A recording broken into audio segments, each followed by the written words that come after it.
This is Ogoniland in southeastern Nigeria, an area which, over the years, has been devastated by toxic oil spills.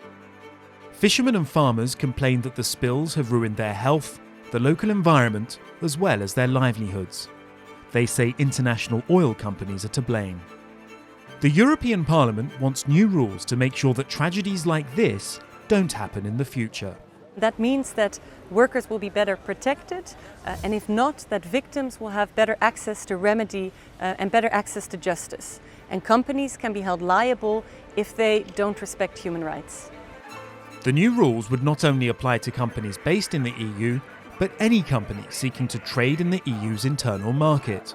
They would all have to prove their supply chains were from start to finish free from human rights violations and didn't harm the environment. Today, only 1 in 3 EU companies is taking due diligence measures. So that's not enough. The consequence is that we have headlines like Rana Plaza or pollution in Nigeria, and that means that we now need to go a step further. Victims could seek redress in EU courts, and companies would face fines if they harmed people, the planet, or good governance. Parliament wants the rules to go even further. Traditionally, trade agreements have protected investors more than the workers in the supply chain. It's important that we introduce these new rules before we enter into new trade agreements.